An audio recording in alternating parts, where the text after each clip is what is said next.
Now, as we speak, the Firefight concert is happening in Sydney. Queen have come off the stage, so don't worry, the best has already happened. But it is expected to raise the best part of about $10 million. I think currently they're at about $8 million, and congratulations to everyone involved.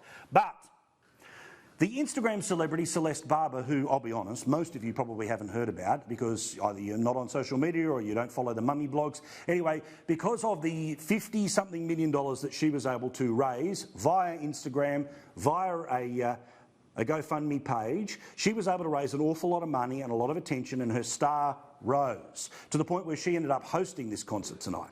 Now, anyone who has followed her in the past would know she doesn't like the Prime Minister, she doesn't like Conservatives, doesn't like Liberals, so all the smart-ass stuff was inevitable and always going to happen when it comes to the Prime Minister or the lack of compassion from the government or all that other garbage. But what is happening tonight in Sydney is good, is important, because it shows not just a generation of people who want to hang out and watch good music, but also that millions of dollars are being raised.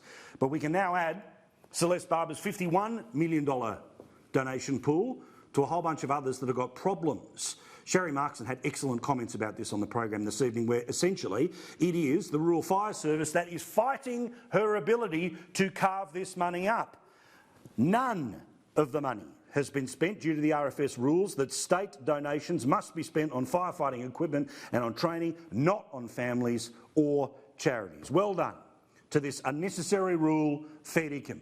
There are now lawyers involved. Did anyone who gave money to the Sheila from Instagram thought that weeks later, a couple of months after the fires, we'd still be fighting about where that money is going? Instead, it's gone nowhere.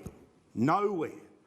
Instead, out of her own personal pocket, not the fund, she is paying for lawyers because the RFS won't let the money go out. Now, you can't change an online appeal midstream. The online appeal was set up to go to the trustee of the Rural Fire Service.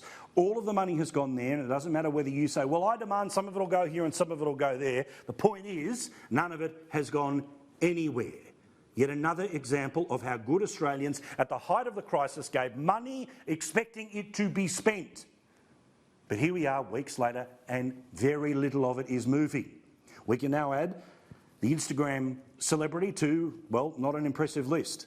Because, as we told you last week, Wires got $60 million from members of the public who wanted to help out the animals at the height of the fires. Only $6.5 million has made its way to any sort of grassroots organisation. Instead, what are they waiting for? What is the rainy day? What is the disaster that's going to be bigger than the one that people gave money for? I'll tell you, nothing.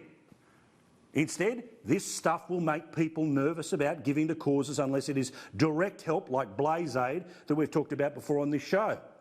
Remember, also involved in all of this, the RSPCA's got some money issues. The Red Cross, they kept 10% of the money and they've got $120 million worth of money, and only a small bare fraction has actually been handed to those that are in trouble right now.